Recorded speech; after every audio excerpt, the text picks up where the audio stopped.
Bienvenue à votre clic info du 16 février 2024.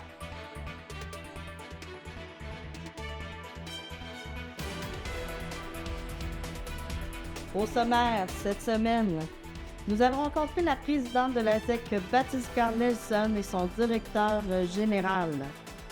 Manœuvre rafale blanche dans l'ouest de Portneuf. Le conseil de ville de Cap-Santé en résumé. Madame Nathalie Plamondon-Thomas, une femme de Portneuf qui se démarque partout au Canada et ailleurs. Clic Portneuf annonce une grande campagne d'adhésion pour l'année 2024.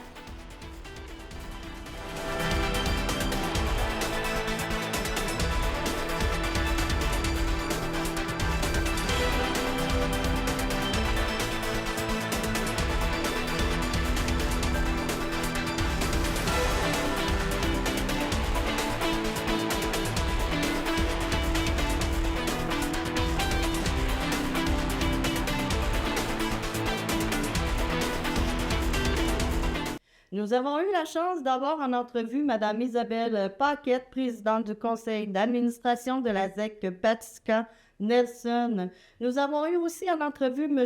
Martin Vézina, qui est son directeur général. Et nous allons aussi vous présenter un court extrait du discours du maire de la ville de Saint-Raymond, M. Claude Duplain, qui l'a donné lors de la séance régulière du conseil de ville de lundi 12 février dernier. C'est au sujet de l'entente temporaire qui a été signée par les acteurs du dossier ZEC Batisca Nelson le 7 février dernier. Alors Isabelle, tu es présidente depuis combien d'années? Environ 4 ans, mais ça fait 9 ans là, que je suis sur le conseil d'administration là, comme administratrice seulement. Parle-nous un peu du conseil d'administration, parce qu'un président ou une présidente n'est pas seul. Vous êtes combien sur le conseil? On a 10 administrateurs, dans le fond, qui font partie du conseil d'administration. Il y en a qui viennent de Saint-Raymond, il y en a qui viennent de l'extérieur. Dans le fond, pour faire partie du conseil d'administration, il faut être membre de l'association sportive de la ZEC Batisca Nelson. Donc, c'est une carte de membre qu'on peut acheter. On n'est pas obligé d'être propriétaire d'un chalet. On peut simplement acheter là, une carte de membre là, sur le poste d'auto-enregistrement virtuel. Il faut avoir sa carte de membre de l'année dernière pour être votant à votre prochaine assemblée qui va être... La prochaine assemblée va avoir lieu le 9 avril, ici à Saint-Raymond, au centre multifonctionnel. Par contre, comme vous l'avez mentionné, il fallait avoir acheté, dans le fond, notre carte de membre au 30 novembre 2023 pour participer à 2024. Parfait. Donc, parlons un peu de la ZEC, parce que là, ça fait 9 ans que tu es dans l'environnement de tout ça. Moi, j'aimerais ça en parler un peu, parce que c'est beau, c'est situé pas loin de Saint-Raymond. On entre par où pour aller à la ZEC, là? En fait, on a plusieurs accès. Pour ce qui est de l'été, on rentre à 3 postes d'accueil. On a le poste d'accueil Saguenay, Pertuis et de la Rivière-Mauvaise. Pour l'hiver, bien là, évidemment, il y a plusieurs autres accès parce qu'on a le privilège d'avoir beaucoup de neige dans le nord de Saint-Raymond. Donc, il y a plusieurs autres accès là, qui sont accessibles.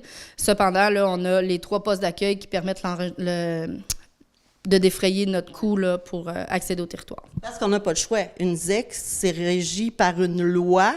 On va en venir parce qu'on est ici un peu pour parler de ça. Donc, il y a une loi qui a été faite en 1978, mais qui a été comme remise à neuf, si on peut dire, depuis ces années-là. On pourrait peut-être en parler un peu, mais la ZEC appartient au gouvernement, appartient à tout le monde un peu. C'est sûr que la ZEC, c'est un territoire libre, dans le fond. Par contre, elle est gérée par les ZEC, les zones d'exploitation contrôlées.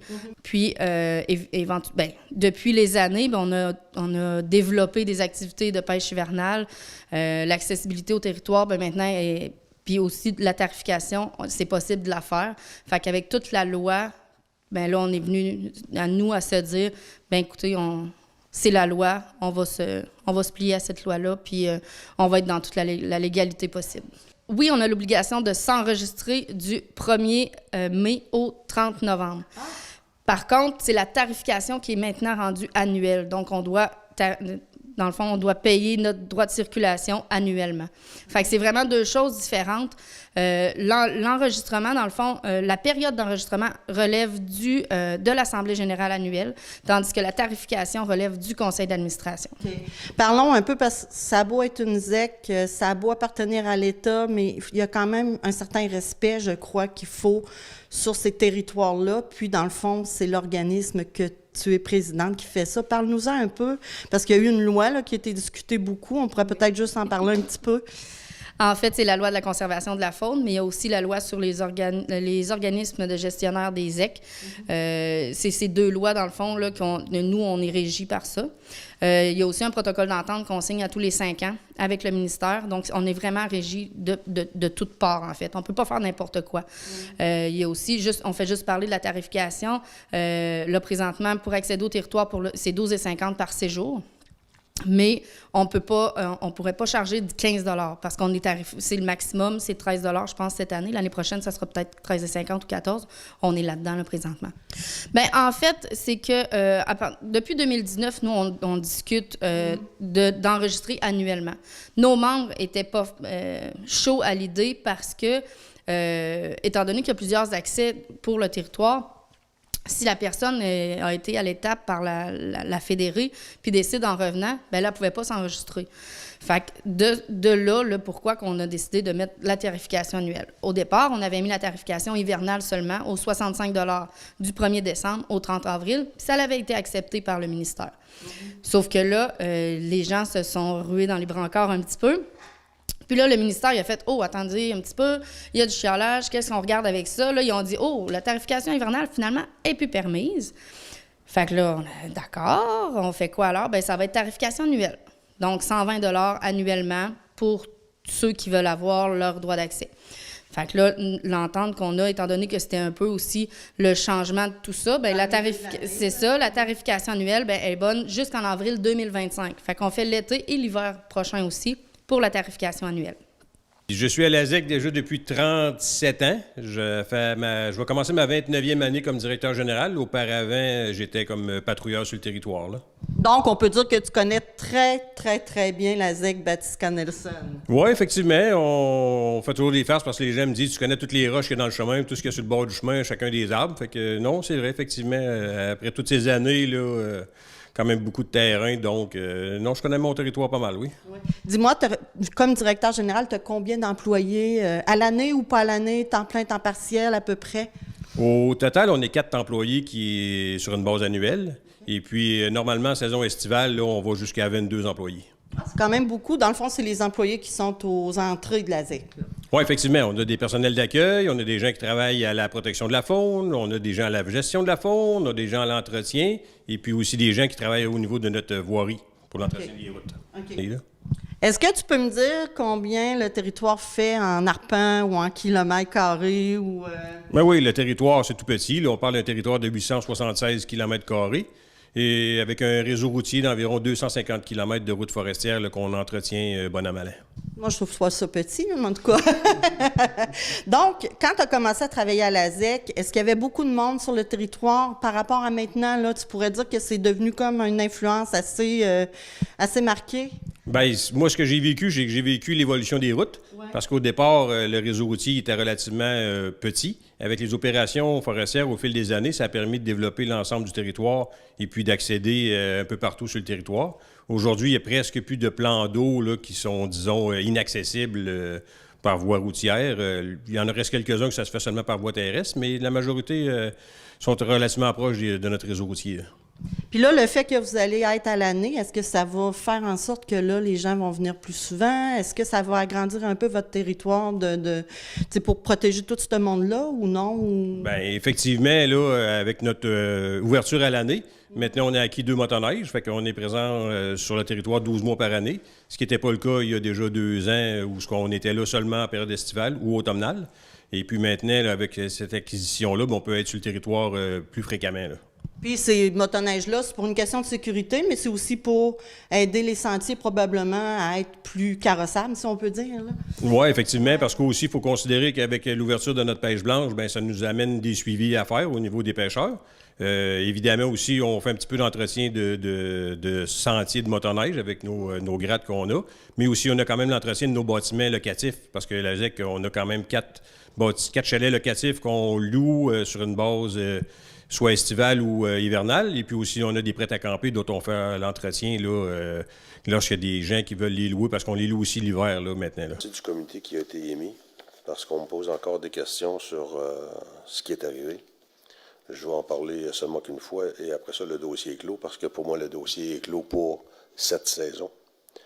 À la suite de plusieurs discussions de séances de travail impliquant différents acteurs de la région de Portneuf, la MRC, la ZEC Batiscan-Nelson, la Corporation de développement économique de Saint-Raymond, ont négocié et entériné une entente temporaire, je dis bien temporaire, suivant laquelle tous les résidents de la MRC de Portneuf pourront, entre la période du 1er février 2024 et du 30 avril 2024, accéder et circuler librement, sans aucun frais additionnel, sur le territoire de la ZEC Batiscan-Nelson. Vous vous rappelez, dans une séance, nous avons un citoyen qui est venu nous interpeller. Et je le remercie de nous avoir interpellés. C'est ce qu'on aime quand il y a des choses qui ne fonctionnent pas, on vienne prendre la parole ici au Conseil. M. Daniel Galouelette est venu nous rapporter le fait que, et là je réexplique aux citoyens, nous avons depuis, M. François, 50 ans? Le club motoneige, 57. 57 ans. Un club de motoneige qui fonctionne d'une façon extraordinaire à Saint-Raymond. Il y a eu plusieurs présidents et ça a été l'action de nombreux bénévoles qui ont fait de ce club motoneige. Mais il y a du monde aussi qui ont partagé leur terre afin que le club motoneige puisse devenir ce qu'il est aujourd'hui. C'est-à-dire que des propriétaires terriens ont bénévolement et gratuitement passé leur terre depuis des années sans rien changer au club de motoneige, où vous pouviez voyager partout dans la région de Portneuf, surtout à Saint-Raymond. On se dit la capitale de motoneige, puis c'est vrai qu'on est une place extraordinaire pour la motoneige. Il suffit de voir tous ceux de l'extérieur qui viennent ici. Un jour, la ZEC Batiscan-Nelson a décidé et je spécifie qu'ils en avaient le droit, okay? On a décidé que maintenant, il y aurait des charges pour pouvoir pénétrer sur le terrain de la ZEC Batiscan-Nelson. La plupart des membres de la ZEC n'avaient pas de frais supplémentaires. Ce sont tous ceux, en dehors des membres, qui devaient payer les droits d'accès. Pour vous mettre dans la tête d'un propriétaire terrien qui, ça fait 57 ans, qui passe sa terre au Club des sports, gratuitement. Et ça engendre quelques problèmes à certains propriétaires, parce qu'il y en a qui ont des cultures, et ça peut venir un peu affecter les cultures. Du jour au lendemain, ces gens-là se font dire, et sur leur terrain, le club de motoneige passe, mais il y a aussi les villégiateurs en motoneige qui se rendent à la ZEC Batiscan-Nelson qui passent gratuitement. L'action de la ZEC Batiscan-Nelson, ce qu'elle a déclenché, c'est que les propriétaires de se dire « ça fait 57 ans que je passe mon terrain gratuitement », et la ZEC Batiscan-Nelson vient de me dire qu'à partir d'aujourd'hui, tu vas payer pour venir sur la ZEC. Ça a comme enclenché un genre de réponse qui a fait boule de neige, une boule de neige qui a été assez énorme, qui fait qu'ils ont été appuyés par plusieurs citoyens. Ça a pris une ampleur que moi et Benoît, ça nous a surpris un peu, dans le sens qu'une première réunion pour entendre les citoyens, où on avait invité 10 propriétaires terriens, on s'est ramassé 40 dans la salle de conférence. On a réussi à prendre quelques ententes, à se faire approuver un délai pour ne pas fermer les sentiers en attendant qu'on puisse négocier avec la ZEC Batiscan-Nelson, à condition d'avoir une réunion la semaine d'après pour leur faire un wrap-up de ce qui s'était passé pendant la semaine. Nous nous sommes ramassés avec 140 personnes dans la salle. Nous avions fait la réunion au centre multifonctionnel. De ce nombre, nous en avons refusé pratiquement une centaine qu'on nous a dit à la porte. Ceci pour dire que la grogne envahissait pas mal tous les propriétaires terriens. Et en plus, vous aviez les propriétaires terriens, vous aviez les usagers de la ZEC, qui eux aussi, des gens qui vont sur la ZEC en motoneige l'hiver, utilisaient la ZEC parce qu'ils entretiennent les sentiers. Nous vous rappelons que vous pouvez consulter nos reportages dans leur intégralité sur notre site internet cliqueportneuf.tv ou encore on vous invite à télécharger notre application sur l'Apple Store ou sur Google Play. Nous avons été mardi le 12 février à Deschambault-Grondines pour rencontrer les militaires qui effectuent des manœuvres dans l'ouest de Portneuf durant toute la semaine.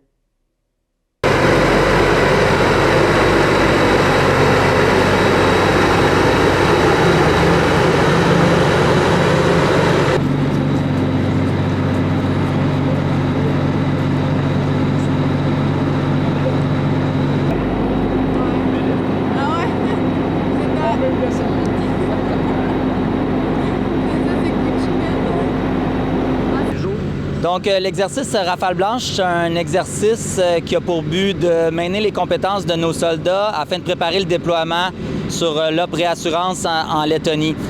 Les missions associées à l'exercice vont principalement être de deux types, des missions de reconnaissance puis des missions de sécurité tactique. On a environ 400 militaires, une soixantaine de véhicules blindés qui vont opérer dans la grande région de la MRC de Portneuf. D'accord. Et pourquoi vous avez choisi Portneuf? Portneuf nous permet de nous aguerrir de façon vraiment plus élevée. En fait, les distances sur lesquelles on s'entraîne pour une unité blindée, c'est extrêmement bénéfique. Portneuf nous permet de quitter Valcartier, de se déployer en reconnaissance sur des longues lignes de communication, de tester nos communications longue portée, de tester les systèmes de reconnaissance, d'être en terrain nouveau aussi. Terrain un peu moins connu que nos zones d'entraînement traditionnelles. Donc, ça nous permet de se lancer des défis additionnels puis de préparer nos soldats pour l'opération de dissuasion en Lettonie. Voici pour vous un court résumé du conseil de ville de Cap-Santé. Nous amorçons la seconde moitié de ce mandat de 4 ans et il m'apparaît indispensable de m'adresser à vous, présents dans la salle, mais aussi à tous ceux qui écoutaient nos séances en différé. Pour moi, les 2 dernières années ont été les plus difficiles que j'ai eues sur le plan personnel et dans mon parcours d'élu municipal. Il y a maintenant 2 ans, en mars 2022, avec une séance à la Maison des Générations où plus de 250 personnes se sont présentées. Pour la première fois de ma vie, je recevais une dose de haine ciblée directement sur moi. J'ai reçu des commentaires d'une dureté inouïe. Celui qui vient mentir le plus souvent provient d'un citoyen à qui je lui ai serré la main pour lui souhaiter la bienvenue à la séance et qui me rétorqua qu'il ne serrait pas la main aux gens qu'il ne respectait pas. Imaginez un instant.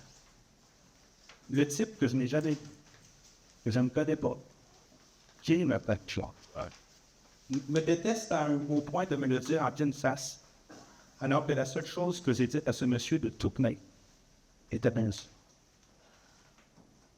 Mes années de bénévolat sur le CA du CPE, le CA de l'école de notre ville, en implication bénévole dans les festivités de Cap-Santé, les heures prises sur mon temps personnel à suivre des formations auprès de la Fédération québécoise des municipalités pour apprendre le rôle de l'élu, prendre congé pour travail à mes frais pour assister à des conférences et une colloque sur des enjeux qui touchent directement notre municipalité, les innombrables soirées familiales sacrifiées pour le bénéfice des comités locaux et régionaux. Pour ce citoyen, s'ignorait tout cela de moi et tous les sacrifices requis, son idée était faite. Son compte de taxes a monté, seule explication possible, le maire est un courissal qu'il ne peut respecter. Plusieurs ce soir-là partageaient cette idée. Je n'arrive toujours pas à me réconcilier avec cet événement et cette soirée de mars 2020. Pour certains citoyens de Cap-Santé, cependant, cette soirée aura été le point de départ de la plus grande campagne de dénigrement de désinformation que Cap-Santé est fournie grâce aux réseaux sociaux. Certains citoyens réactionnaires notèrent qu'ils n'ont pas, non contents de voir la génération suivante se prendre en main et bâtir une communauté à l'image des défis et aspirations de l'aujourd'hui, ont eu l'occasion de faire de la politique passéiste et d'éloge du statu quo. Pour le reste du mandat, leur mission est simple: mobiliser le plus de gens possible contre le projet d'amélioration de la ville. Ces projets doivent être récités aveuglément en brandissant le spectre du compte de taxes. Pour y arriver, tous les moyens sont là-bas. Demi-vérité, omission, mensonges, spéculation, accusation et dénigrement. Voilà le héros quotidien de ce conseil. Comme aussi, La fin justifie les moyens. Au cours de l'été, certains d'entre eux viennent ici, monopolisent la période de questions en pleurant l'harmonie perdue au sein du Conseil, alors que sur les réseaux sociaux, ils ne font qu'attiser la colère avec nous. L'hypocrisie a atteint une forme d'art pour certains. Certains d'entre vous sont en train de vous dire si c'est difficile, il y a juste à partir.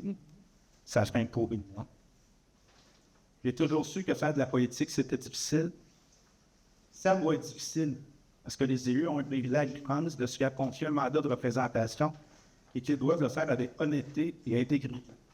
Madame Nathalie Plamondon-Thomas, qui est native de Saint-Raymond, est maintenant une femme qui se démarque partout dans le pays et ailleurs. J'ai eu l'honneur de parler avec elle et de son académie Think Yourself, ainsi que de toutes ses réalisations qui font rayonner notre belle MRC de Portneuf. Allons à la rencontre de cette grande communicatrice. Pour vous, un extrait. Oui, je suis née à Saint-Raymond. J'ai passé presque les 30 premières années de ma vie à Saint-Raymond aussi. Et ensuite, je suis déménagée en Ontario, à Toronto. Puis, on a passé 7 ou 8 ans en Ontario. Puis maintenant, j'habite en Colombie-Britannique, juste au sud de Vancouver, à une ville qui s'appelle White Rock. Fait que ça fait 14 ans qu'on est ici à White Rock. Ouais. Tu sais, je sais pas si toi, ça t'est déjà arrivé d'être nouvelle à quelque part, là, tu sais, puis peut-être qu'il y a des gens qui écoutent l'émission qui vont dire « Ah oui, moi, ça m'est déjà arrivé d'être nouveau. » Fait que, OK, là, imaginez-vous, j'étais complètement nouvelle, je venais d'arriver à Toronto, mon anglais était super pas bon, puis, puis là, j'ai commencé à travailler dans un gym, puis alors, tu sais, imaginez-vous, là, tu sais, tu connais pas personne, t'as presque pas d'amis, puis il y a pas personne qui vient dans tes classes parce que, tu sais, t'es pas connu, etc. Alors, comment tu fais pour passer de supplier ta boss de ne pas enlever tes classes de l'horaire parce qu'il y a juste 2 personnes qui viennent dans tes classes, à devenir instructrice de fitness de l'année pour le Canada en moins d'1 an? Alors, je vais vous raconter l'histoire, comment ça s'est passé. Le député de Portneuf, Vincent Caron, vient d'annoncer le lancement des bourses des petits débrouillards. Toutes les classes des écoles primaires peuvent participer. Tous les projets sont les bienvenus. Par exemple, vous pouvez faire du jardinage, une pièce de théâtre, une œuvre artistique et plus. Alors, ça va être 32 bourses de 250 $ chacune que vous pourrez gagner. Malheureusement, la neige n'étant plus au rendez-vous, les clubs de motoneige se doivent d'avertir que le surfaçage a été interrompu. Ils attendent un peu de neige pour recommencer, mais pour le moment, ils ne peuvent rien faire, sinon ils endommageront leur machine. On vous demande d'être patient pour le moment. Dès maintenant, toute l'équipe de clic-portneuf.tv vous invite à soutenir notre cause en vous inscrivant à notre adhésion 2024. Vous avez différentes adhésions pour vous, soit les influenceurs, ceux qui veulent utiliser notre studio de podcast une fois par mois pendant 30 minutes, une adhésion de bienfaiteurs qui est pour les villes ou ceux qui veulent un traitement VIP et aussi ceux qui veulent nous soutenir dans notre mission individuellement. Vous pouvez vous inscrire en allant sur notre site internet clic-portneuf.tv. Vous vous rendez dans la section adhésion. Vous pouvez, par notre application aussi, en bas, vous allez voir dans le menu, il y a adhésion. Vous pouvez aussi nous appeler. Vous pouvez tout simplement nous envoyer un courriel avec votre adresse complète et nous enverrons une facture. Merci de nous encourager de faire partie de la grande famille de Clic-Portneuf. Maintenant, les actualités de la semaine. Entrepreneurs, porteurs de projets, gestionnaires et étudiants dans la région touristique de Québec, vous êtes cordialement invités au premier grand rassemblement de la communauté montagne et nature par destination Québec Cité. Au programme, vous aurez des conférences, des ateliers sur le tourisme responsable et durable, l'économie circulaire, le renforcement des chaînes d'approvisionnement locales et le futur du travail. Plusieurs espaces de réseautage et de développement des affaires ainsi qu'un concours entrepreneurial sera sur place. Alors, rendez-vous sur Facebook pour réserver votre place. Ça a lieu le 28 février à Cap-Santé. L'appui pour les prochains aidants vous invite à un webinaire pour vous donner 5 conseils pratiques pour vos impôts. Il aura lieu le 22 février à 18h et c'est gratuit, c'est ouvert à tous. Vous devez cependant vous inscrire. La Chambre de commerce de l'Est de Portneuf vous convie le 21 février prochain à un 5 à 7 pour rencontrer les nouveaux membres chez Chico à Pont-Rouge, au 22 route de la Pinière. C'est dans le local 102. Vous devez vous inscrire sur notre site Internet. C'est une invitation. N'oubliez pas que l'inscription 2024-2025 pour les tout-petits du Centre service scolaire de Portneuf a lieu en ce moment. Vous avez jusqu'au 1er mars pour le faire en ligne au site de la commission scolaire. Le Halo offre un service d'aide à l'impôt comme à toutes les années. Ce sont des bénévoles qui sont formés pour faire vos déclarations qui vont se charger de vous aider. C'est un service gratuit, bien que des contributions volontaires sont appréciées. Contactez-les pour prendre rendez-vous, soit par téléphone, soit par courriel. Alors, ça va avoir lieu au 174 avenue Saint-Jacques à Donnacona. Vous devez prendre rendez-vous avant d'aller les rencontrer. Le comité Vas-y vous invite au centre multifonctionnel Roland-Dion de Saint-Raymond le mercredi 21 février de 9h à 11h ou en virtuel si vous désirez assister à une conférence sur la fiscalité pour les aînés des proches aidants. Le conférencier M. Philippe Gariepi, conseiller en fiscalité de Revenu Québec, vous devez vous inscrire pour assister à cette présentation. Le Festival de la banquise arrive aussi, soit les 1er, 2 et 3 mars prochains au quai de Portneuf. Vous pourrez tous participer à plein d'activités pour toute la famille. Les inscriptions au défi aux entreprendre ont commencé et vont se terminer le 12 mars prochain. Cette aventure permet de faire rayonner l'entrepreneuriat partout. Je vous invite à nous suivre car la semaine prochaine, nous présenterons une entrevue de Mme Diane Martineau de la MRC de Portneuf qui va vous parler de ce beau défi avec M. Mario Dupont, notre collaborateur. C'est le 17 février à Saint-Léonard de Portneuf qu'a lieu le Magie Getty au sous-sol de l'église. C'est un souper spaghetti avec un spectacle de magie et le magicien est M. Nick Gignac. Le tout a lieu d'être 18h. Les billets sont en vente à l'épicerie Bérard. Sainte-Christine-d'Auvergne, c'est la glace en fête le 17 février au centre du village, derrière l'hôtel de ville, au 80 rue principale. Sur place, vous aurez un feu de joie, tir sur la neige, animation faite par M. Philippe Gasse, service de bar, atelier bricot, défi, château de neige, patinoire, glissade, sentier pédestre et de raquettes. C'est aussi l'occasion de la compétition de souffleuse à neige. À Pont-Rouge, le 1er mars qui vient, ce sera la fête avec Dansereau en lumière dès 18h30. Vous serez au cœur de la légende illuminée, la fête des lanternes. Cette légende est inspirée d'un conte chinois ancien. Aucune réservation n'est nécessaire, l'accès est gratuit. Chocolat chaud, soupe et café sont en vente sur place avec le food truck Resto-Gare Express. Je vous invite à aller voir sur les pages, sur les sites des villes et des municipalités ainsi que sur les pages Facebook pour voir si les activités auront bien lieu vu qu'il manque beaucoup de neige. Alors, c'est à vous d'aller voir avant de vous déplacer de la maison. Alors voilà, on va maintenant rejoindre Catherine pour ce qui est de la météo. Merci Chantal. Alors, qu'est-ce qui vous attend comme météo cette semaine pour la région de Portneuf?